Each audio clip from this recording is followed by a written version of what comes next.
Kalau orang yang menonton podcast ini mereka klik dari awal, mereka penasaran siapa orang di depan Bilal. Dengan bahasa yang sangat mudah dipahami, bahkan anak SD aja paham gitu. I see. Siapa seorang Roma Nainggolan? Saya adalah orang yang baru menyukai namanya sendiri 2 tahun lalu semenjak saya lahir. Saya adalah seseorang yang berhasil berhenti berpikir bahwa kesuksesan, keberhasilan mutlak hanya didapatkan dari kerja keras. Saya adalah seseorang yang berhasil mengubah hidupnya 180 derajat dengan cara merubah energi di dalam diri melalui 3 hal. Yang pertama adalah pikiran, perasaan, dan percayai. Sebab Mas Bilal, kalau kita lihat dari ilmu prinsip law of mirror, hidup yang kita jalani di hari ini adalah cerminan dari kepercayaan paling dominan di dalam diri seseorang. Sedangkan, kalau kita lihat dari prinsip ilmu law of attraction, apa yang kita fokuskan dalam pikiran, perasaan, dan tindakan akan menarik situasi, kondisi, orang lain dengan energi frekuensi yang sama untuk masuk ke dalam hidup kita. Jadi, bisa disimpulkan Mas Bilal, ketika kita mampu mengendalikan diri dari hal yang paling dasar, seperti pikiran, perasaan, dan percayai, maka kita menjadi bisa dan mampu mengundang keberuntungan, kebahagiaan, kesehatan, rezeki, atau hal baik lainnya untuk masuk lebih banyak ke dalam hidup kita. Kalau saya bilang ini adalah ilmu prinsip monopoli diri, sesuai dengan nama saya, Roma Strip Monopoli Diri. Jadi kalau Mas Bilal nanya, bagaimana orang lain mendefinisikan Roma? Dan apakah mereka bisa mengambil hal positif dari video ini? Itu tergantung dari kepercayaan paling dominan di dalam para peserta. What do you think? Apa yang kamu pikirkan? And what do you believe? Apa yang kamu percayai in you, di dalam diri kamu? Kayak gitu Mas Bilal. Wow. Sesimpel sejak podcast ini dimulai sampai di menit ini, I see. the way mereka ngelihat siapa orang di depan Bilal ini juga menentukan sekali pikiran mereka, perasaan mereka, dan tindakan mereka ke depannya. Apakah mereka kayak langsung ambil catatan untuk mau mencatat, atau sekedar langsung kasih asumsi ini orang siapa sih? Aku bisa aja skeptis ngeliat ini orang. Karena itulah bagaimana orang hidup sekarang, tentang bagaimana mereka percaya selama 5 tahun terakhir, 10 tahun terakhir. I see. Dan itu realitanya. Yes.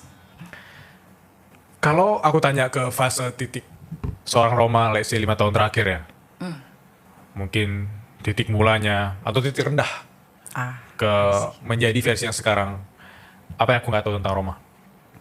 Kalau saya tilik kembali Mas Bilal, apa yang saya alami selama ini, apa yang saya lalui, dari rasa sakit, dari kebahagiaan, dari pengkhianatan, dari rasa iri dan amarah, semuanya itu bermuara pada satu hal Mas Bilal, perubahan diri. Semua ujian yang ada di dalam hidup kita harus membuat kita mampu merubah diri kita. Jikalau kita tidak mampu melakukannya, maka ujiannya tidak akan pernah berhenti. Kenapa bisa seperti itu? Allah itu maha baik Mas Bilal. Serius, Allah itu maha baik. Allah itu telah memberikan setiap manusia kebahagiaan dan kesuksesan dan keberhasilannya masing-masing. Supaya kita bisa mampu mendapatkannya, kita harus selaras frekuensinya dengan hal tersebut. Agar kita mampu mendapatkan dan menjalani yang sudah disiapkan oleh Allah Subhanahu wa Ta'ala kepada kita. Kayak gitu. Jadi kalau misalnya nih Mas, kemarin saya menyadari ini, sedari dulu, mungkin saya udah lama suksesnya, tapi masalahnya baru 3 tahun terakhir. Ketika saya menyadari ini, saya mulai fokus menata diri Mas. Saya mulai fokus memperbaiki diri dari A sampai Z. Saya menyebutnya self-love. Kalau teman-teman juga mengalami hal yang sama seperti saya, memperbaiki diri dulu dari A sampai Z. Kalau kamu butuh yang namanya bantuan tentang itu, kamu bisa lihat ada di link di bio aku, Hai Roma, tentang self-love seperti itu. Dan ketika kita berhasil Mas Bilal, mencintai diri kita sendiri, di sini gongnya Mas Bilal, kita bisa mengenali diri sendiri dan menjawab 3 pertanyaan paling krusial di muka bumi ini Mas. Pertama, who are you? Siapa kamu?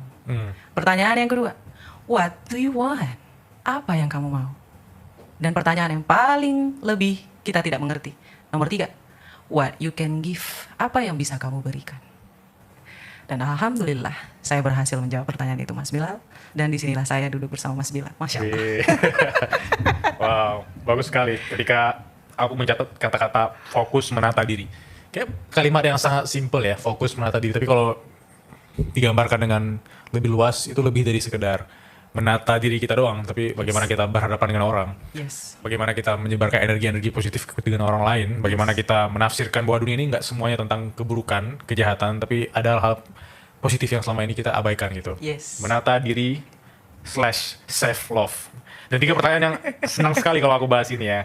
Banyak orang yang even nggak tahu mau jawab apa kalau kita tanya who are you gitu. Ya. Apalagi kalau kita tanya kamu mau apa di hidup ini, mereka kadang aduh aku mau apa di hidup ini ya. Sampai ke kamu bisa kasih apa ke dunia ini, kadang orang nggak tahu mau kasih apa gitu. Karena mereka pikir adalah bentuk uang dan uang. Nah, No. bagi orang-orang yang buntu dan nggak tahu kayak aku gambarkan tadi kali ya, cara mereka pelan-pelan bisa menjawab who are you-nya dan what do you want mereka sampai ke apa yang mereka bisa kasih ke dunia ini. Gimana cara Simple Roma bisa menjelaskan itu ke mereka? Baik. Sebenarnya teman-teman semuanya, apa yang kalian alami di hari ini seperti yang disampaikan oleh Mas Bilal tadi, itu adalah hal yang paling wajar, Mas. Kita sebagai manusia itu wajar. Ada fasenya. Jadi tidak usah terlalu takut. Ini bukan tentang siapa yang paling cepat, siapa yang paling lambat, siapa yang paling pintar, siapa yang paling beruntung. No. Ya. No. Jadi, apakah kamu mau belajar memperbaiki diri kamu? Ketika kita mampu memperbaiki diri kita, kayak yang tadi Mas, dari A sampai Z, kamu bisa mulai dari situ dulu. Kamu bisa mulai dari mengenal diri kamu sendiri, dari memaafkan diri kamu. Memperbaiki diri dari A sampai Z itu, Mas, kayak kita mulai memahami apa sih yang di dalam diri kita ini, mulai dari dendam, kesalahan, kesengsaraan, kesakitan, rasa iri, rasa benci. Kita harus mengenali perasaan itu dulu, dari masa lalu hingga masa kini. Kita harus tahu dulu. Dan itu bisa kamu lakukan di dalam jurnal. Kamu bisa tulis apa yang kamu rasakan. Dan terkadang manusia, Mas, merasa dia sudah memaafkan, tapi dia belum selesai. Ya. Itu tersimpan semua, Mas, di identitas lamanya, di alam bawah sadarnya. Dan sadar atau tidak, mau atau tidak, jikalau kamu belum memperbaiki diri kamu yang dari dasar ini, maka identitas lama kamu yang akan menentukan apa yang kamu miliki, apa yang kamu alami, dan apa yang kamu rasakan di dalam hidup ini. Sedalam itu, Mas. Ya. Seluar biasa itu. Jadi kalau ada di luaran sana yang ngomong tentang self love, tentang belanja segala macam, yes, itu betul. Tapi itu telah melengkapi beberapa tangga. Langkah paling pertama itu masuk ke dalam diri sendiri dulu. Itulah kenapa tadi saya bukan mau jualan ya, Mas. Ya, aman. Karena saya sudah melakukannya dan saya berhasil. Siapa tahu dengan saya duduk di sini memberitahukan kepada teman-teman, tolong lakukan jurnal, tolong lakukan afirmasi, tolong lakukan self love. It works, guys. It works. Kamu bisa lakukan 3 hal ini. Aku mau masuk ke fase memaafkan seorang Roma kali ya. Nah, Di titik apa kamu pernah ngerasa sangat tidak mencintai diri sendiri dan pelan-pelan mungkin dari journaling, dari afirmasi kamu udah mulai memaafkan gitu. Sampai kemudian punya mental dan mindset berkelas seperti ini. Masya Allah. Siapa tahu masalah kamu besar sekali sehingga kita ini yang biasa-biasa aja tuh justru bisa belajar banyak gitu. Mas, saya ini sangat pekerja keras. Wow. Tapi kalau dibilang, apakah saya sekarang sedang bekerja keras dibanding saya 10 tahun lalu? No. Roma yang di hari ini bisa dibilang saya itu lebih cantik mainnya daripada saya yang 10 tahun lalu. 10 tahun lalu Roma itu nggak bisa diem, selalu bekerja keras, selalu keringetan, selalu melakukan fisik kayak gitu. Karena saya berpikir kesuksesan itu cuma bisa diraih dari kerja keras. Saya akan melakukan apapun, semuanya dimulai dari uang. Saya bisa bahagia karena uang, kayak gitu. Saya bisa dapat kalau saya mengusahakan. Di pikiran saya selalu seperti itu, Mas. Dan seperti yang saya sebutkan di awal ya, Mas ya, saya baru menerima nama saya itu 2 tahun lalu.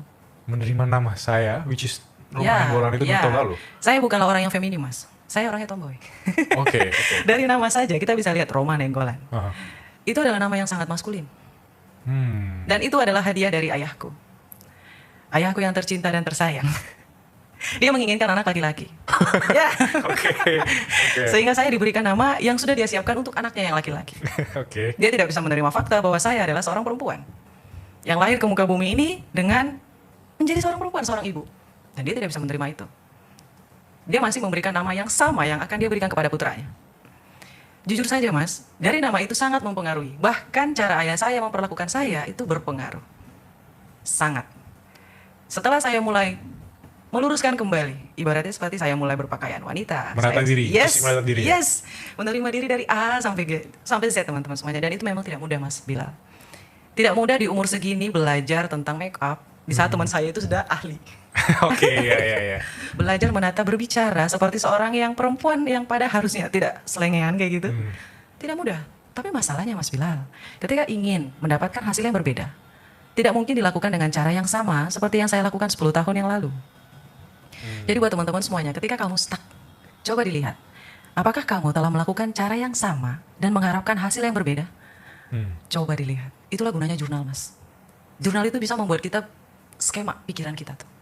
Di situ kita bisa lihat apa yang sudah saya lakukan. Kenapa hasil yang saya dapatkan seperti ini? Dari jurnal kita bisa lihat, oh, saya sudah melakukan ini, hasilnya seperti ini. Berarti apa yang harus diubah? Ini namanya jurnal koreksi diri, Mas. Ini penting sekali. Dan saya alhamdulillahnya sudah melakukan jurnal dari umur 11 tahun. 11 tahun. Cuman kalau afirmasi, manifesting, I don't know about it. Jurnal kayak diary gitu ya. Diary mungkin, maybe. Tapi dari dulu memang saya selalu menuliskan what I want. Apa yang saya mau. Tapi tentang diri saya sendiri, bukan tentang orang lain. Nah, ketika saya tumbuh dewasa, 3 tahun terakhir ini saya mulai menuliskan tentang apa yang saya bisa berikan kepada orang lain. Aku tertarik mengajak Kak Roma ke sini karena di beberapa podcast tim kita juga bilang kalau mau ngomongin manifestasi kan seru nih ajak Kak Roma gitu. Masya Allah. Bisa aku mau masuk ke manifestasi dulu. Oke. Manifestasi adalah proses mental seseorang itu mengubah pikiran dan keyakinannya menjadi aksi. Yes. Dan dari aksi itu kemudian dia bisa jadi magnet energi, relasi dari orang-orang yang selama ini mungkin dia look up atau dia kagumi. Bisa jadi kayak tadi kita akhirnya semeja gitu ya. Dan itu kan juga bentuk manifestasi. Betul. Pertanyaan sederhana. Kalau orang-orang di luar sana yang masih nol banget gak tahu manifestasi atau udah tahu manifestasi tapi mereka masih ignorance atau bahkan mengecam apaan sih nggak jelas segala macam. Versi Roma itu dengan bahasa yang sangat mudah dipahami apa itu manifestasi dan bagaimana pelan-pelan kita bisa menerapkan di hidup kita. Baik, Mas Bilal, sekali lagi saya akan ulangi. Teman-teman semuanya, Allah itu maha baik. Allah itu maha baik. Ketika kita menginginkan sesuatu, oke? Ucapkan secara detail. Dan contoh yang paling dekat, Mas, manifestasi saya yang berhasil adalah ketemu Mas Bilal di hari ini. Masya Allah. Masya Allah ya. Saya tuliskan, Mas. Cuman memang tadi saya lupa bawa. Saya lupa bawa jurnalnya. Kalau nggak saya tunjukin kepada Mas Bilal. Saya menulis di situ, Alhamdulillah. Ingat guys, ingat, catat. Catat, ini ilmu bagus. Kalian tulis juga sekarang ya? Alhamdulillah, saya diundang ke Suara Berkelas pada tahun 2026 dan bertemu dengan Mas Bilal. Ada di situ kata Alhamdulillah, saya diundang. Artinya itu sudah terjadi, Mas Bilal. Ini yang saya maksud Allah maha baik, Mas Bilal. Allah itu maha pemberi, maha penyayang. Selama ini kita selalu bilang Allahku maha baik, Allahku maha baik. Tapi kita nggak tahu di mana baiknya, di mana pemberinya itu di mana. Jadi buat teman-teman semuanya hack. Ini adalah hack untuk bisa naik ke atas lebih cepat.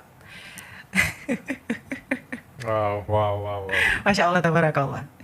Coba diingat kembali, kenapa kita tidak bisa mendapatkan apa yang kita inginkan atau kita impikan, Mas Bilal? Itu karena kita menghitung caranya, Mas Bilal.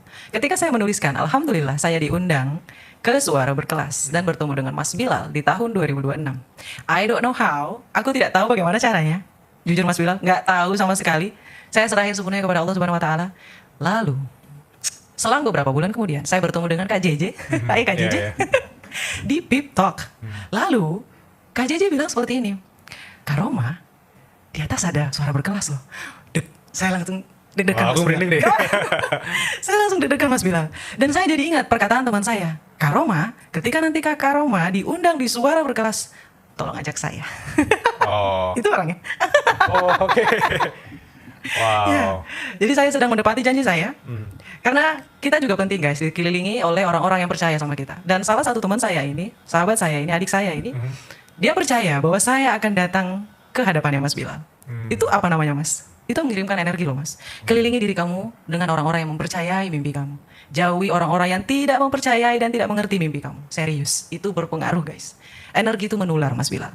Sangat menular. Jujur aku merinding 2 kali tadi. Masya Allah. Amin. Karena aku sangat senang kalau ngobrol tentang mimpi manifestasi dengan orang yang emang punya energi itu gitu. Subhanallah. Tadi aku sebenarnya ketika Kak Roma menggambarkan apa yang ada di isi hati Kak Roma, aku langsung kepikiran satu, ini nggak tahu analogi atau apa, tapi aku bisa membayangkan, coba bayangkan, Iya. ada versi kita yang lebih baik atau versi terbaik kita di tahun 2027. Oke. Nah, versi kita 2027 itu mau kita action terus untuk akhirnya dia terrealisasi kan. Kayak dia sedang menarik kita nih. Yes. Dan kamu butuh action itu sampai kamu dianggap oleh orang kamu beruntung. Padahal nggak, kita butuh action itu sampai dia beneran terjadi di 2027. Makanya tadi ketika Kak Roma bikin, alhamdulillah, aku nggak pernah bikin itu. Aku kayak, wah aku bikin deh. Alhamdulillah aku bisa kesini, alhamdulillah aku bisa dapat ini. Ya. Karena kita udah membayangkan kita udah punya itu, karena Allah maha baik tadi, kita butuh effort dan aksi untuk menuju ke sana. Aksi itu yang kemudian mengkonekkan kita dengan energi-energi baru. Kayak tadi JJ akhirnya bilang ada Suara Berkelas. itu terjadi, bukan sekedar kerja kerasnya doang. Yes. Wow, itu bagus banget. Itu bagus Masya banget. Allah, tabarakallah Mas Bilal. Bahkan dari awal juga Allah udah bilang bukan bahwa dunia ini adalah tempat bermain. Lantas kenapa kamu terlalu serius? Siapa yang terlalu serius maka dia akan terlalu capek sendiri. Ya.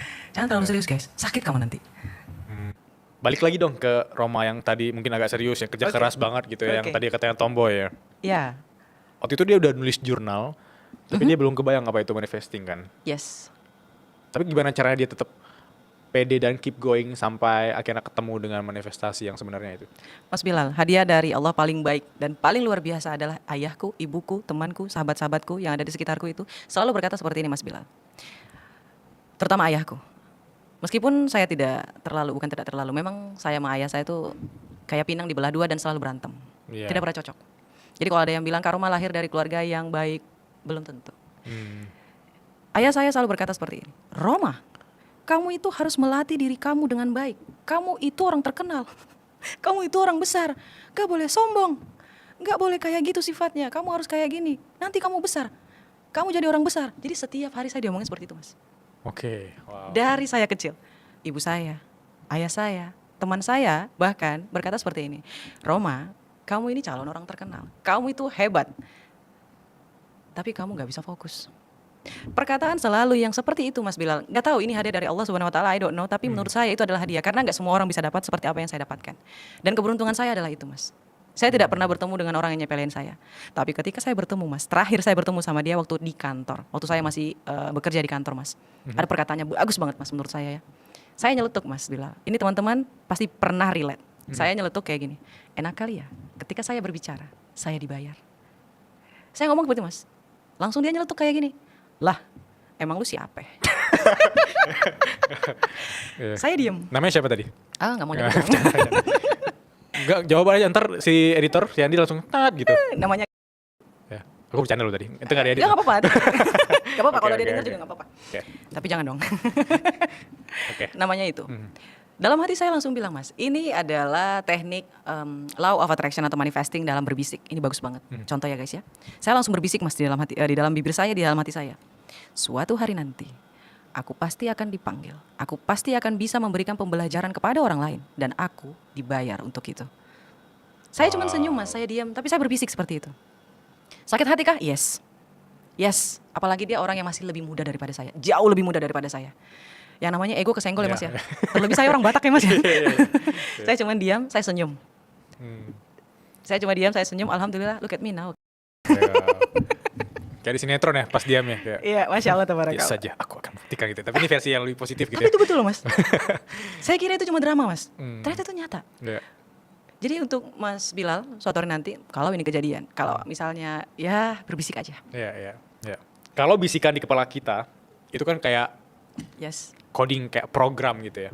Hmm. Yang semakin hari kita latih, itu semakin bikin kita confidence kan. Yes. Nah, faktanya aku pernah baca data, justru 80% itu biasanya pikiran-pikiran negatif. Misalnya kita ketemu orang tuh orang diam atau cuekin kita langsung pikir, wah apakah aku salah, jahat, segala macam. Padahal dia nggak ngapain itu. Itu kan sering terjadi terutama di anak 20-an ya. Hal-hal yang bikin kita memprogram bahwa kita tuh not good enough, kita tidak cukup berkelas gitu ya. Ya. Gimana POV Karoma ngelihat itu? Atau apakah ada cara sederhana untuk 80% kita kurangi deh, jadi dominasinya 60% di positifnya, atau seperti apa? Mas Bilal, itu adalah hal yang wajar. Ya. Serius. Dan itu tidak hanya terjadi pada umur 20-an. Itu juga terjadi Mas. Kepada umur 30-an, 40-an, 50-an. Wah, itu Really? terjadi juga berarti di presiden kita ya? Yes. Oh, Tapi oke. dia nggak mungkin nunjukin kan. Iya. Kenapa bisa seperti itu? Karena memang otak kita ini Mas, ya, dipengaruhi oleh alam bawah sadar, ABS singkatnya. Di dalamnya ada identitas lama. Dan di dalam identitas lama ini terdapat nervous system. Dan nervous system kita hanya bisa menurut Mas. Mereka tidak bisa menentang. Identitas lama ini berasal dari didikan orang tua. Jadi ke orang tua ya. Yang kedua adalah sosialisasi dengan lingkungan keluarga, lingkungan pertemanan. Yang ketiga adalah pendidikan yang kita alami. Yang keempat adalah apa yang kita pelajari dari pengalaman, dari hidup yang selama ini kita jalani. Ini tertulis di identitas lama kita Mas. Dan nervous system kita hanya menyukai hal-hal yang sama dengan identitas lama kita.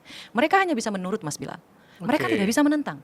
Jadi ketika kita ingin merubah diri Mas Bilal, Terkadang ada pikiran, oh aku nggak percaya diri, oh aku takut, oh aku ini, aku itu. Itu wajar mas. Jadi ketika kita mau merubah diri nih teman-teman semuanya, identitas lama kita itu yang menjadi lawan terbesar kita mas Bilal.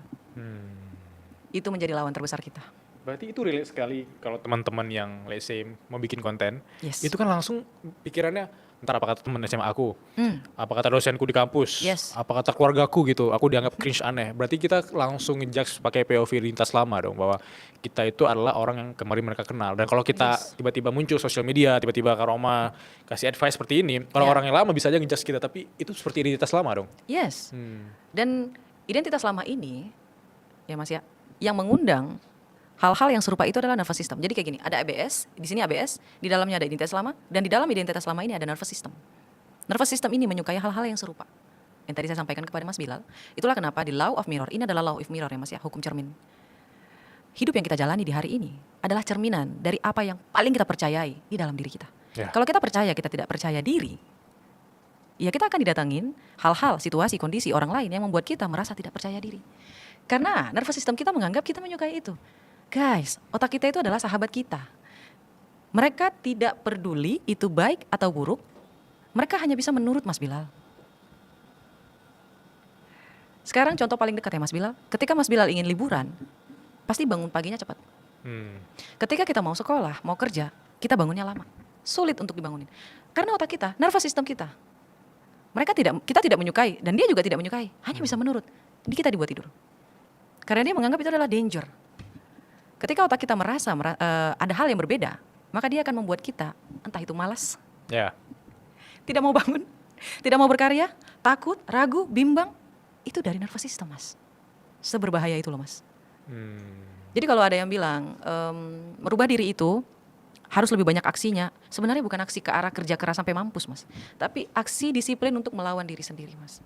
Karena kita kan jatuhnya menulis ulang kembali identitas kita. Ada caranya loh mas. Dan ketika saya buka kelas itu, saya dibilang jual kelas. Pada umumnya, biasanya komentar jual kelas karena mereka nggak pernah ngajar dan nggak pernah punya kelas. Masya Allah, tabarakallah. Menarik ya ngomongin tentang nervous system. Karena menurut aku banyak anak-anak yang menonton ini tuh masih kayak self-limiting belief gitu. Mereka terjebak pada label. Aku kuliah ini sehingga aku nggak boleh bekerja seperti ini gitu. Akhirnya ya stuck dan tidak punya peluang-peluang baru untuk berkembang. Pertanyaan sederhana, karena tadi kita ngomongin tentang identitas lama kita. Kadang cara kita mengambil keputusan di hari ini itu sangat bergantung pada luka masa kecil kita, trauma masa kecil kita, dan bagaimana cara kita bisa pelan-pelan memaafkan atau berhenti bertemu dengan luka masa kecil itu setiap hari. Nggak sih orang yang trauma dengan uang misalnya, Oh, I jadi see. pelit setiap hari itu seperti apa Oh. pengalaman? Itu nyambung sih mas. Ya nyambung ya. Buat teman-teman semuanya, tolong ambil penanya, ambil bukunya, ambil jurnalnya, dicatat. Supaya kamu bisa belajar sedikit demi sedikit mengubah identitas lama kamu. Kamu bisa melakukan jurnal. Ini jurnal penting mas. Nggak ada satupun orang sukses di muka bumi ini yang nggak ada jurnal. Nggak ada. Bahkan Raditya Dika itu punya jurnal. Robert T. Kiyosaki itu punya. Terus mentor saya yang paling saya cintai, mudah-mudahan saya bisa bertemu dengan dia, Anthony Robbins. Anthony Robbins ya. Yes. Dan yang paling saya sukai dari Indonesia, Tung Desem Waringin. Mereka punya jurnal. Hidup ini adalah tentang mencontoh apa yang sudah berhasil, Mas Bilal. Semua orang sukses melakukan jurnal. Jadi jangan sampai kita punya alasan untuk tidak melakukan jurnal. Sayang banget, sayang banget. Apalagi kalau ada libatan Allah Subhanahu Wa Taala di dalam itu, apa makin gak gacor? Ya Mas ya, salah satu jurnal yang paling saya sering tulis adalah jurnal manifesting, jurnal koreksi diri. Saya buat ada 8 Mas Bilal. Ini juga ada di bio saya di Hai Roma, silakan dilihat di situ ada. Kamu bisa lihat teman-teman Tapi kita semuanya. taruh kok di deskripsi. Kita bisa taruh di deskripsi. Ya. Terus yang nomor 2 adalah afirmasi. Kalau ada yang bilang Mas Bilal, afirmasi itu tidak berpengaruh, dia sedang berbohong. Afirmasi itu ngaruh Mas Bilal. Bahkan ketika kamu menginginkan uang, itu berpengaruh. Kalau saya bisa bilang dalam bahasa yang sederhana Mas Bilal, afirmasi itu adalah doa yang diucapkan setiap hari, setiap saat, setiap waktu. Kenapa dia bisa dikategorikan sebagai doa? Karena dia adalah ucapan yang baik. Ketika nervous system kita membuat kita mengikuti identitas lama kita, berkata kita tidak cukup baik, afirmasi bermain. Dia bermain Mas. Kita mengucapkan, aku memang orang yang tidak percaya diri. Tapi itu dulu. Lihat Mas, itu disangkal. Tapi itu dulu. Aku yang sekarang adalah seseorang yang pantas untuk disayangi, dihormati, dihargai. Dan aku pantas bertemu dengan orang-orang yang melakukan hal tersebut kepadaku. Dan jika tidak, maka Allah Subhanahu wa taala akan menjauhkannya dariku. Itu adalah afirmasi, Mas. Itu afirmasi. Setiap hari kita harus mengucapkan itu. Baik itu di cermin, baik itu ketika kita bangun tidur, baik itu ketika kita mau tidur, ataupun ketika kita sedang marah atau mengalami kejadian tidak menyenangkan. Dan berhubungan dengan nervous system kita. Dan yang nomor 3 adalah self love. Kenapa harus self love, Mas Bilal? Karena ketika orang yang belum mencintai dirinya sendiri, ketika saya tanya, Mas, apa yang membuat kamu bahagia? Mereka gak bisa jawab, Mas. Kemarin terakhir saya bertemu dengan orang yang, kalau menurut saya, Mas, ya, bertemu 10 orang. Saya punya program cuci emosi, Mas. Saya punya terapi cuci emosi. Namanya Suta. Apa? Suta. Suta. Dan ini masih private. Masih offline memang. Tapi 10 orang ini, Mas, ini bukan orang sembarangan yang datang kepada saya. Jujur saya kaget. Ini kelas terapi yang baru awal saya buka, tapi mereka sepercaya itu kepada saya. Ketika saya bertemu dengan mereka, Mas, mereka tidak pernah kesulitan ekonomi. Enggak. Ini bukan orang yang kesulitan ekonomi. Tapi mereka bermasalah dalam self love. Mereka nggak tahu apa yang buat mereka bahagia. Permasalahannya itu di mana? Dan semua bermasalah dengan identitas lamanya, Mas. Mereka punya segalanya, tapi mereka kurang merasa bahagia. Jadi memang kalau ada orang yang bilang, ketika aku mendapatkan sesuatu aku merasa hampa. Yes, karena kamu belum selesai dengan, kan ada 3 titik, Mas, yang bikin kita berputar hidupnya. Yang pertama adalah diri, yang kedua adalah keluarga, yang ketiga adalah sosialisasi.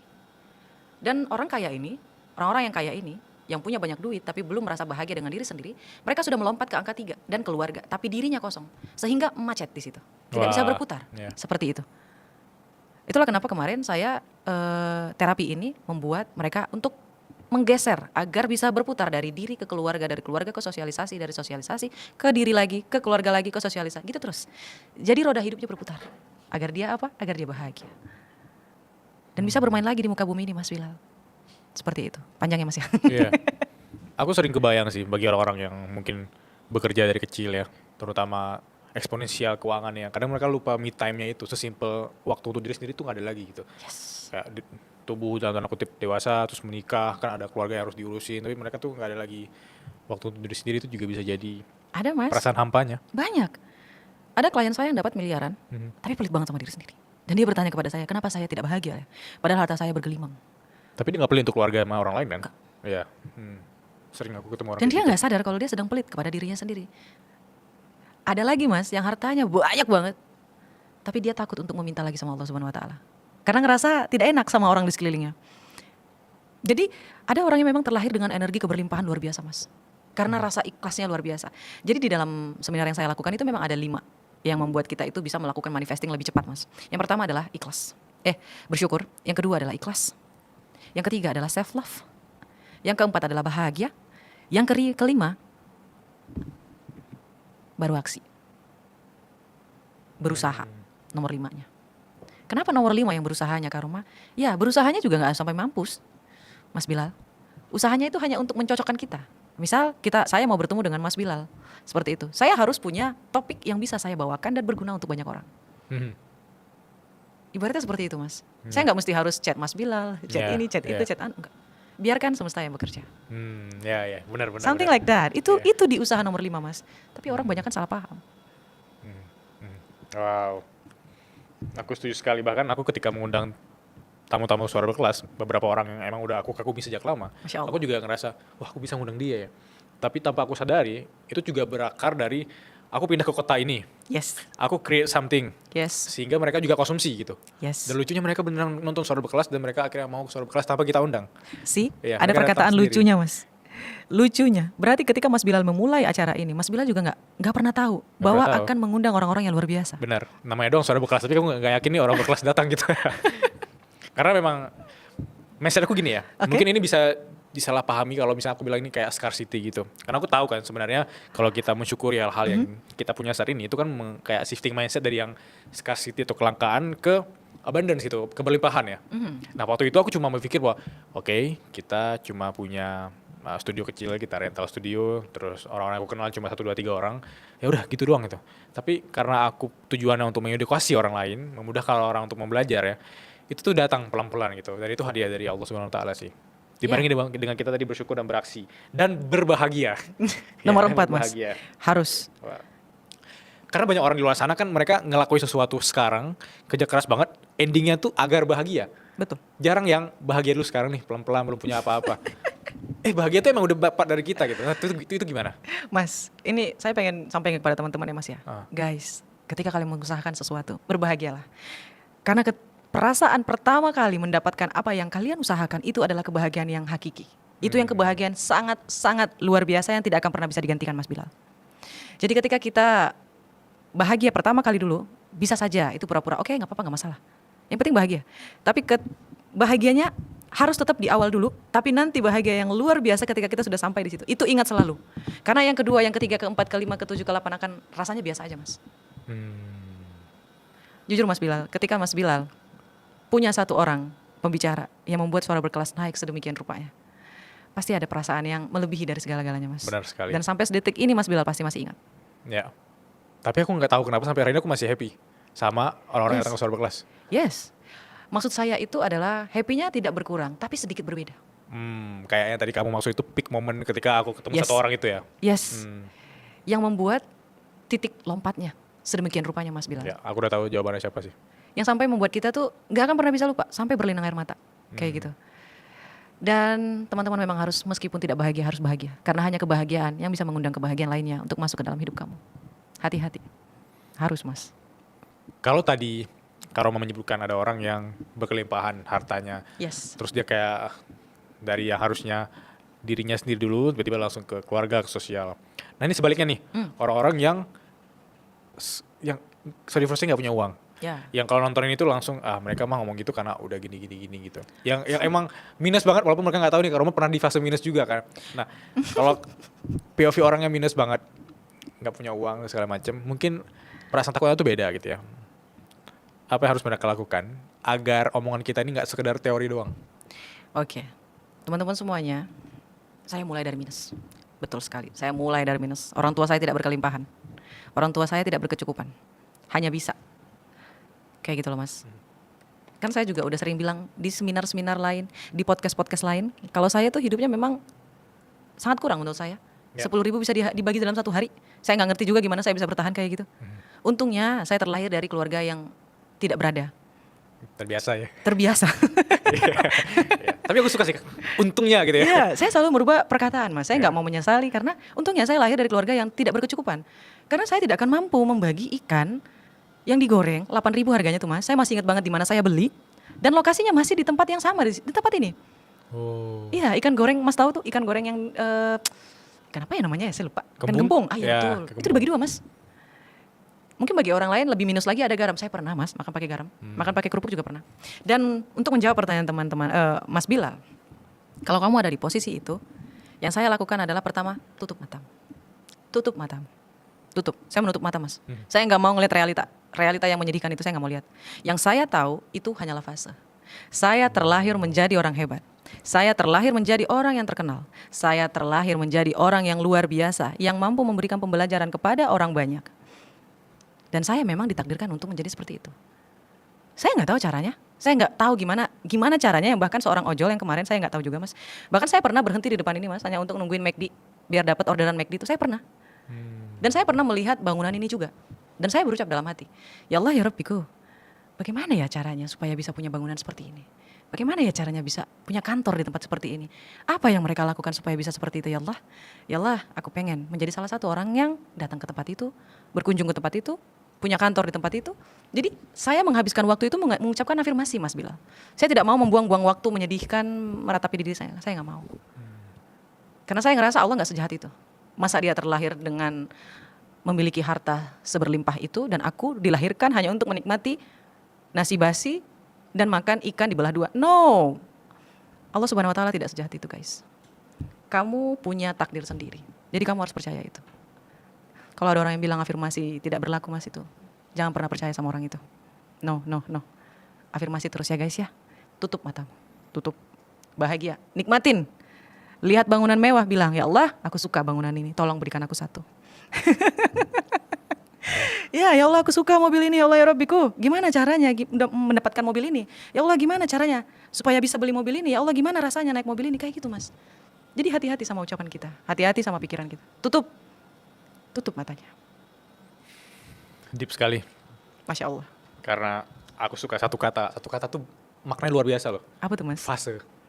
Ya, semua hanya Wow, fase mas. Fase. Semuanya fase mas. Mungkin orang juga gak tahu fase Karoma atau fasenya aku ya. Karena aku senyum, ya karena aku relate gitu. karena kita ya tadi anak daerah juga kan, terus kesini juga pasti punya harapan untuk memperbaiki ekonomi kita sendiri dan keluarga kita sendiri. Dan fase itu menurut aku memang butuh effort dan aksi. Dan ketika tadi Karoma bilang tutup mata, karena kita adalah orang yang berkelas, Yes, dan itu fase gitu. betul. Tutup matanya. Kita butuh aksi, dan kita harus butuh behave atau bersikap seolah-olah tuh kita udah punya itu. Betul mas. Kita udah di situ. Yes. Kan dari kecil udah dibilang, Roma, kamu Iya. orang terkenal. Tadi pas Dari kecil. bilang Roma tuh kayak beneran di film Dari Roma gitu. kecil, Mas. Betul mas. Kamu orang terkenal, kamu orang besar. Suatu hari akan ada ribuan orang yang mau Setiap mendengar hari. kamu gitu. Setiap hari ayah saya berkata seperti itu. Dulu saya sempat membenci ayah saya mas. Saya baru berdamai dengan diri saya itu sekitar 4 tahun yang lalu. Dan menerima nama saya itu 2 tahun yang lalu. Memang tidak mudah, perjalanan ini panjang. Jadi jangan buru-buru guys. Enjoy your time. Ya, ya. Dan kemampuan untuk percaya pada kita akan ketemu dengan versi yang terbaik itu yang membuat kita tuh butuh afirmasi tadi. Butuh jurnal. Butuh journaling juga. Butuh bahagia. Butuh bahagia, butuh percaya Yes. diri, butuh Yes. bersyukur. Betul. Banyak sekali elemen-elemen yang sebenarnya ada di depan mata kita, tapi kita ignorance tutup mata untuk gak ngelakuin apa-apa gitu. Untuk ngeluh terus. Yo. Karena kena mas, energinya low frekuensi. Itu ditambah 1. Ditambah lagi dengan identitas lamanya. Tambah lagi dengan lingkungan toksiknya. Oke. Jadi ditambah lagi dengan keuangannya yang minus. Ini bercampur jadi satu. Kalau kamu ngadapin ini, ya, coba hal yang paling dasar adalah apa yang membuat kamu bahagia. Lakukan hobi kamu dulu. Nikmati diri kamu dulu. Nikmati waktu kamu. Itu langkah paling awal, Mas. Ya. Aku sering baca komentar teman-teman suara berkelas. Dan rata-rata kalau kita ngomongin sesuatu yang nge-push mereka untuk jadi lebih baik, faktor utamanya yang jadi penghambat itu biasanya uangnya nggak ada. Emang harus pakai uang ya? Uangnya nggak ada rata-rata. Uangnya nggak ada. Gimana cara ngelakuin sesuatu yang bahagia? Oke, buat teman-teman yang punya komentar seperti itu, saya punya statement mas. Semoga ini bisa menjadi pembelajaran buat teman-teman semuanya yang punya pemikiran seperti itu. Mas, uang itu berkelimpahan. Serius. Uang itu ditarik sesuai dengan seberapa besar wadah yang kita miliki di dalam diri kita. Semakin besar wadahmu, semakin besar uangmu. Semakin kecil wadah di dalam dirimu, semakin sedikit uang yang kita dapatkan. Dulu mas, saya memang bekerja keras, tapi pola pikir saya sempit. Pengetahuan saya sempit. Energi saya rendah. Mindset saya ngeblok. Wadahnya kecil. Wajar, rezekinya kecil. Ketika saya mulai menerima diri sendiri, ketika saya mulai menerima nama saya, ketika saya mulai menerima segala sesuatu yang ada Allah ciptakan kepada saya, baik dari rasa negatif hingga kelebihan yang Allah berikan kepada saya naik melejit mas. Wadahnya diperbaiki mas. Ini yang namanya wadah.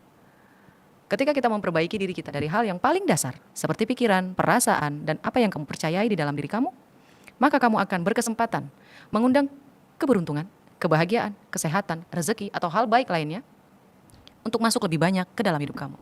Ini adalah prinsip ilmu monopoli diri, Mas. Seperti itu. Kalau orang-orang yang menonton ini dan mereka bermanifestasi, mereka mendoakan atau berafirmasi tentang diri mereka sendiri doang nih. Aku mau mobil ini, aku mau rumah ini, tapi kan terkesan kayak egois sekali hanya diri mereka sendiri gitu. Oke.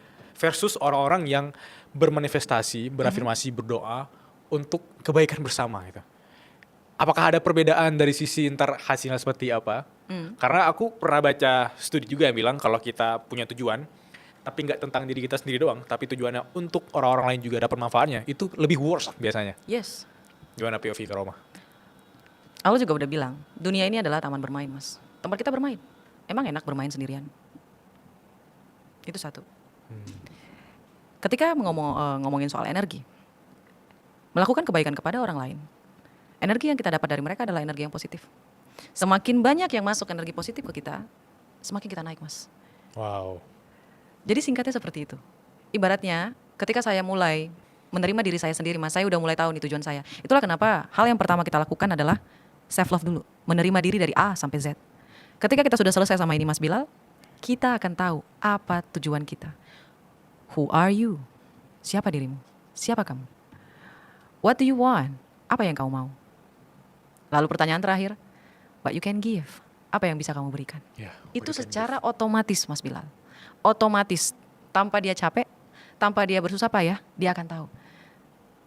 Ketika saya memutuskan untuk menjadi seorang guru online ya Mas ya, atau motivator, ternyata memang life path saya itu adalah tentang belajar.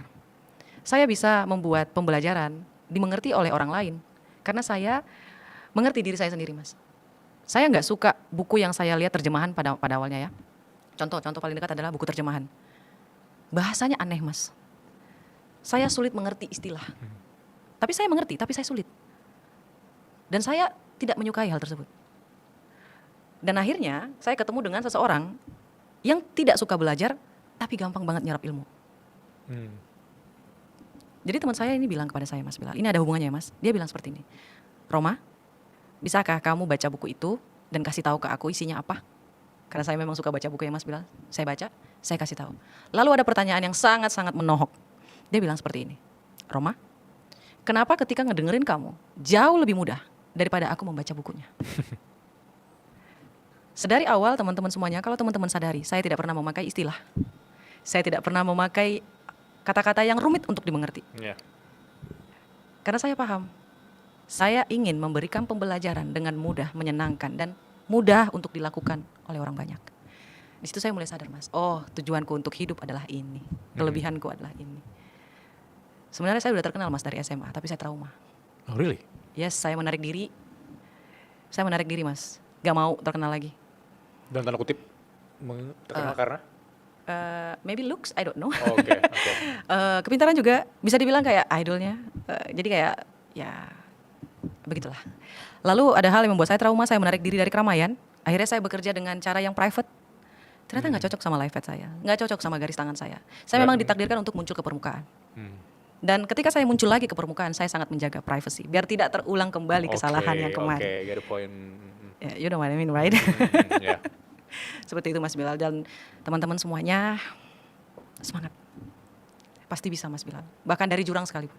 Justru orang-orang yang jatuh ke jurang Mas Bilal, jujur aja, mereka punya kekuatan lebih Mas Bilal. Karena mereka nggak ada tujuan lain selain ke atas. Wih, I love this quote ya, wow. Like I do. Yeah. I don't know what to see. I don't know what to do. Nggak tahu ngelakuin apapun. Saya nggak bisa ngeliat apapun. Saya cuma bisa ngeliat ruang gelap. Udah nyampe di dasar laut. Saya nggak ada pilihan lain selain naik ke atas. Saya nggak ada. Ada dua pilihan sih. Apa tuh Mas? Mau mati tenggelam atau naik ke atas. Aduh. Yeah. No Mas. Kalau saya mati, yang memberikan kebahagiaan, bukan memberikan kebahagiaan kepada orang tua saya siapa? Sebelum saya mati setidaknya orang tua saya bahagia Mas. Itu aja sih tujuan saya ya. Roma, 3 pertanyaan dari teman-teman suara berkelas. Baik. Pertanyaan pertama dari Leo Zina Fatia. Halo Leo. Gimana caranya agar aku tetap bisa konsisten manifesting ketika keluarga aku tidak support aku, ketika lingkunganku toksik, ketika aku tidak punya kemampuan finansial yang bagus? Oke. Leo, dari sini aja kita bisa tahu kalau kamu bukan orang yang bahagia. Kita kembali lagi ke awal. Hanya kebahagiaan yang bisa menarik kebahagiaan lainnya untuk masuk ke dalam hidup kita. Langkah pertama yang harus kamu lakukan adalah pergi dari lingkungan itu. Pergi. Kalau nggak ada finansial gimana Kak Roma? Tuliskanlah pertama jurnal manifesting kamu tentang kamu diterima kerja. Tuliskanlah bahwa kamu diterima kerja ke luar kota, yang ditanggung biayanya, yang ditanggung biaya hidupnya, ditanggung ininya, ditanggung itunya. Itu sepertinya kayak to be good to be true ya Mas. Mas Bilal sebenarnya. Tapi kalau kita percaya bahwa kita bisa melakukan itu, kita percaya bahwa Allah akan menolong kita dan memberikan jalan, Allah pasti akan kabulkan. Itu yang pertama. Yang kedua, bertingkah lakulah seperti orang yang sudah bekerja. Jangan bangun siang. Orang yang sudah bekerja itu nggak akan pernah bangun siang. Mereka bangunnya pagi. Diatur jadwalnya supaya jadwal kamu itu bisa menyerupai orang-orang yang bekerja. Ini yang namanya berusaha di poin ke-5 dalam Law of Attraction tadi Mas. Yang pertama adalah bersyukur, kedua adalah ikhlas, ketiga adalah self-love, keempat bahagia, yang kelima berusaha. Berusahanya itu seperti apa? Yang tadi, berpura-pura. Ibaratnya ketika dia bangun pagi, dia beresin tempat tidur, dia mandi, dia makan sarapan pagi, seperti itu. Lalu dia bisa cari lowongan, dia bisa mencari seminar-seminar gratis, workshop gratis di online kayak gitu, atau dia nonton podcast, lalu dia bisa menuliskan jurnal koreksi diri. Apa yang bisa dia tangkap dari podcast itu? Kayak gitu. Begitu terus sampai jam 12 siang. Jam 12 siang dapat, kamu makan siang. Istirahat. Jam 1 dapat, kamu sholat, habis sholat kalau kamu muslim ya. Kalau kamu gak muslim ya terserah lah kamu lakuin apapun. Jam 1 ke bawah, mulai lagi kayak gitu. Selesai jam 5 sore.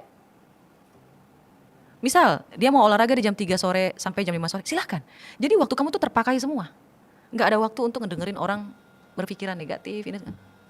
Kalau orang tua kamu tidak mendukung kamu, diam. Lakukan afirmasi. Itu tidak betul, itu tidak betul, itu tidak betul. Dalam hati. Ya, serius.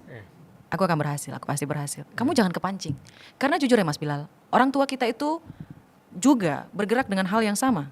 Apa itu? Identitas lama. Ya. Dari keluarganya, dia juga dapat seperti itu Mas Bilal. Dari orang tuanya ya. Dari orang tuanya, itu bukan didapat serta-merta loh Mas. Langsung jadi kayak gitu, enggak. Itu dari luka masa lalu juga. Dia juga nggak percaya. Kenapa dia tidak menyetujui mimpi kamu, bertentangan dengan mimpi kamu? Ya karena dia tidak bisa melihat. Dia tidak bisa mengetahui, dia tidak tahu. Karena mimpi kita itu Mas, hanya kita yang bisa melihat. Jadi wajar orang lain tidak setuju, wajar orang lain menentang, wajar. Karena mimpi kita itu Mas Bilal, kadang aja kita nggak tahu mimpi kita apa. Apalagi orang lain. Ya. Lantas kita harus mengharapkan dengan sangat banget gitu orang lain menerima mimpi kita. Nonsense. Memang kenapa kalau nggak diterima? Bodoh amat. Ya. Tutup matanya. Wah. Membayangkan kita udah di titik itu, berpura-puralah seolah kita udah punya itu. Yes. Itu bikin alam bawah sadar kita atau nervous system tadi itu Yes. juga akan terbiasa dengan hal-hal yang nanti kita akan dapatkan dan kita nggak kaget lagi. Ya. Ya itu aku relate sekali. Dulu pas aku gap year itu kan nganggur kan. Ya. Itu aku tiap pagi lari pagi itu. Membayangkan Relate aja ya, Mas, tuh ya? udah punya kerjaan segala macam. Relate Mas ya? Ya, sampai sekarang juga masih lari pagi gitu, nggak ada bedanya dan itu yang aku bisa bilang sangat relate sih. Tapi kalau bayangkan kita pas nganggur aja nggak lari pagi terus kayak rebahan segala macam, pas udah dapat kerja kaget dan ngeluh terus. Yes. Karena nggak terbiasa sih nervous system tadi dengan Betul. keadaan kita yang baru ya. Akhirnya apa? Keluar dari kerjaan, terus kita nuduh kerjaannya toksik. Ya. Padahal kita udah ngelatih mental sejak lama dong. Walaupun kita tahu, udah sih kita nganggur nih. Terus kita mau masuk kerja 3 bulan lagi. Ya. Kayak nggak ada kerjaan yang emang tidak nyaman gitu ya. Tidak ada kerjaan yang nyaman 100% gitu. Ya. Yang kita latih dari sekarang apa? Mental untuk siap dengan ketidaknyamanan itu kan. Betul. Aku suka itu. Itu yang nomor 5 Mas. Nggak usah berusaha sampai mati kayak kurang Ya, enggak. Hanya menyocokkan aja. Pertanyaan kedua dari Ezria. Halo Ezri ya. Apakah aku bisa manifestasi untuk mendapatkan jodoh? Kalau bisa, apakah ada bukti nyatanya? Dari sini aja kamu udah nggak percaya, jadi nggak usah dimulai. Jujur Mas Bilal. Sebenarnya kenapa saya kelasnya itu berbayar? Ya. Karena hanya orang-orang yang percaya, hanya orang-orang yang memang punya keyakinan yang luar biasa, yang mau mengeluarkan uang untuk ikut dalam seminar saya. Setuju. Itu tiketnya, bukan masalah uangnya, tapi tiketnya. tiketnya. Karena saya tidak mau bertemu dengan orang yang tidak percaya tentang apa yang saya berikan. Sedari awal sudah dipertanyakan. Jadi lantas apa yang harus saya jelaskan? Kalau sedari awal tidak percaya, ya for what? From the beginning, dari awal sudah seperti itu. Ya jangan buang energi kamu. If you believe, just do it. Kalau kamu percaya, lakukan. Kalau kamu tidak percaya, ya jangan lakukan. Simple. Apakah bisa merealisasi jodoh? Bisa. Bisa. Apakah kamu percaya bahwa jodoh kamu akan datang? Saya kasih contoh ya beberapa yang berhasil dilakukan oleh klien saya. Pertama kayak gini. Kalau kamu ingin mengundang jodoh, mulailah latih. Pertama, pola pikir kamu. Apakah kamu sudah siap untuk berbagi tempat sama orang lain? Berbagi tempat itu seperti apa Kak Roma? Pertama, ketika kita menikah Mas Bilal, otak bukan cuma satu lagi, ada 2. Otak-otak jadinya ya. Iya betul. Enak tuh. Ya. Ketika kita suka sayur bayam misalnya. Ya. Dan pasangan kita kebetulan tidak suka sayur bayam, dia sukanya sayur kangkung. Ini kita udah mulai membiasakan diri. Mengatur ruang untuk orang lain. Kita membiasakan diri dulu. Ingat yang nomor 5 Mas? Berusaha. Usahanya itu menyesuaikan dulu. Yang kedua, kita mulai melatih diri kita. Menerima orang lain. Apakah kita sudah terbiasa ada orang lain di samping kita? Apakah kita punya peralatan-peralatan couple? Kayak gitu Mas. Apakah kita sudah siap untuk menerima orang lain lagi seperti anak? Kayak gitu. Jadi semuanya dibiasakan dulu. Ada orang dia mau jodoh tapi masih tetap keras kepala sendiri, nggak mau diatur, nggak mau menerima pendapat orang lain kayak gitu. Masih tetap di nyamannya sendiri. Karena ketika menikah itu bukan tentang diri kita sendiri lagi Mas. Jadi itu yang harus pertama kali dilakukan. Dan jangan lupa ya guys, kalau teman-teman ingin membuat jurnal manifesting tentang orang lain, kita mau si A. Si A ini orangnya bagus, energinya bagus, positifnya luar biasa, dan kita tidak memperbaiki diri nggak akan bisa ketemu Mas. Karena energi dengan energi itu sulit. Itulah kenapa manifesting benda mati jauh lebih gampang daripada benda hidup. Karena mereka punya energinya sendiri. Energi ini harus bisa cocok. Harus cocok dulu, baru bisa bertemu. Jadi kalau menurut saya akan lebih baik kalau lebih didetailin, jangan ada namanya. Tapi kalau mau nama silahkan. Tapi saya lebih recommended nggak ada nama. Jangan lupa rambut ya guys ya, butuh perempuan jangan lupa rambut. Nanti takutnya kayak klien saya dapatnya yang botak. Oke. Tapi semuanya sama. Baiknya sama mas. Iya. Ya, kayaknya luar biasa. Mapan, Hmm. pengertian, ganteng. Tapi mohon maaf, nggak ada rambutnya. Lupa dia nulisnya. Spesifik nggak spesifik ya? Yes. Dan ada lagi mas, dia lupa nulis tingginya. Ada klien yang lain lagi, dia lupa nulis tingginya. Akhirnya yang dapat ganteng, mantep lah pokoknya spesifikasinya tuh. Tapi tingginya kurang. Tingginya sama. Tapi alhamdulillahnya tidak ada klien saya yang menuliskan namanya di situ. Karena kalau kita spesifikasi nih nulis nama, usaha kamu harus lebih luar biasa. Bisa dengan berpuasa, tahajud, kamu tambah semua-semuanya. Tapi kalau kita nggak ada nama, Allah, oke. Iya. Lu mau yang kayak gitu, oke. Dicariin tuh, kayak gitu. Kita dibuat jatuh bangun supaya bisa ketemu sama ini orang. Karena kita maunya gede mas. Iya, benar. Kayak gitu. Jadi buat kakak yang tadi, kalau percaya lakukan, kalau kamu nggak percaya, ya whatever, terserah kamu aja. Iya. Oke mas? Soalnya aku udah pernah nulis nama Selena Gomez tapi udah diambil gitu. Udah. Berarti gagal ya, gagal. Kita ke pertanyaan ketiga. Pertanyaan ketiga dari Arif MNADR. Halo Arif. Kak Roma mau nanya dong. Aku penasaran gimana cara kakak bisa punya ambisi berani eksekusi dan gak takut gagal sama tahu cara ngerem biar gak overthinking. Mas Bilal, saya tuh sering banget gagal loh. Iya. Dulu. Sekarang juga sering gak Kak Roma? Gak tahu. Kenapa saya selalu bilang gak tahu? Ya karena kalau gagal ya Allah berarti ingin saya belajar. Karena mas di dunia ini cuma ada untung dan untung banget. Serius. Kalau saya gagal artinya saya beruntung dapat pembelajaran. Kalau saya berhasil berarti saya beruntung banget dikasih rezeki. Kayak gitu Mas Bilal. Jadi gimana caranya Kak Roma supaya ambisi itu tidak takut gagal seperti itu? Oke. Pertama mindsetnya. Emang kalau kamu gagal kamu dapat apa? Rugi. Oke. Dari rugi ini emang kamu gak dapat pembelajaran. Ketika kamu ingin menjadi seorang pebisnis sejati, kamu harus bisa rugi. Harus. Karena rugi itu variabel yang tidak bisa dihindari mas. Gak bisa. Karena dari rugi inilah kita bisa belajar sesuatu. Kalau kita nggak gagal, gimana kita bisa tahu keberhasilan mas? Di muka bumi ini hanya ada duality. Dan ini harus bisa datang bersamaan. Kalau kamu ingin cahaya, kamu harus punya kegelapan. Kalau kamu ingin berhasil, kamu harus punya kegagalan. Gak bisa hidup itu berhasil terus kayak gitu. Enaknya di mana? Kita nggak tahu sehat kalau kita nggak sakit. Coba mindsetnya di setting kayak gitu. Biar kamu nggak takut gagal. Oh gagal, oh ya udah, ya Allah tolong ganti. Oh gagal, ya Allah tolong ganti. Sesimpel itu. Kalau mau punya ambisi yang nggak takut gagal, itu mindsetnya diperbaiki. Dan apa yang tadi mas? Yang terakhir lagi pertanyaannya? Supaya berani eksekusi dan punya ambisi berani. Oke. Gimana caranya supaya berani eksekusi? Guys, waktu itu nggak bisa dibeli. Waktu nggak bisa dibeli Mas Bilal. Waktu yang terbaik adalah sekarang. Kalau gagal gimana Kak Roma? Ya udah. Kalau gagal gimana Kak Roma? Ya udah. Coba lagi. Yeah.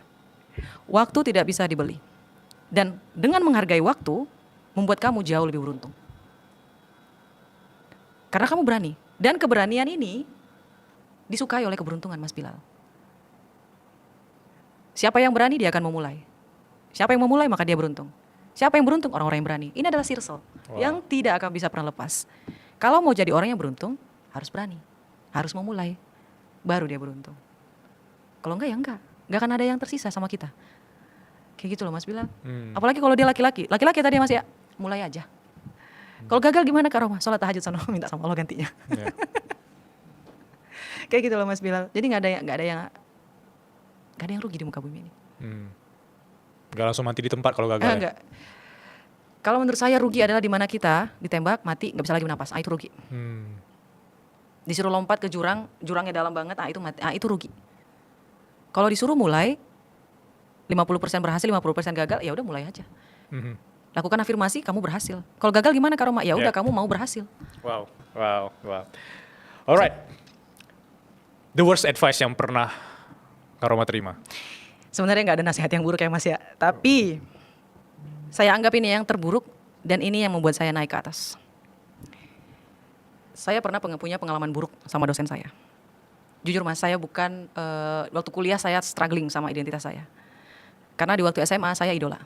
Ketika kuliah, saya menutup diri saya menutup pribadi saya menjadi orang lain. Akhirnya saya jadi dibenci satu kampus, literally satu kampus. Dan saya cuma punya satu sahabat sampai detik ini, namanya Silva. Halo Silva. Silva. Jadi David Silva bukannya? Silva. Oke. Ya. Jadi salah satu, bahkan ada dosen, bukan cuma satu ya mas ya, benci sama saya. Saya yakin sih, kala itu memang sifat saya memang kurang ajar. Kurang ajarnya seperti apa? Saya terlalu frontal. Apalagi saya dari Sumatera, terbang ke Jawa, yang enggendero kayak gitu. Ketemu sama orang, enggak bisa. Iya. Kultur shock mas. Iya. Ya, kultur shock. Terus saya juga bingung waktu di Jawa ada yang namanya tradisi kakak dan adik kelas. Saya nggak bisa terima mas, karena di Sumatera tidak ada sistem, nggak ada bullying, nggak ada. Iya. Dan ketemu di Jawa itu ada. Saya kaget luar biasa mas. Dan saya dengan percaya diri bilang, universitas saya, apalagi terlebih di kampus saya yang memulai supaya sistem bullying itu nggak ada lagi. Karena hal ini kakak kelas saya nggak suka. Dan suatu hari mas Bilal, jujur, saya sangat-sangat sakit hati. Bahkan sampai detik ini mungkin ya saya bersyukur. Ini nasihat paling buruk yang pernah saya dapatkan, tapi malah membuat saya luar biasa. Dosen saya ini saya deketin karena saya suka yang namanya pewarna zat alam. Saya suka banget mas Bilal, apalagi soal alam kayak gitu saya suka. Saya udah bilang, ibu kalau nanti ada pelatihan tentang zat alam saya ikut ya. Oh iya, silakan. Dan mas tahu siapa yang ditawarin? Sahabat saya.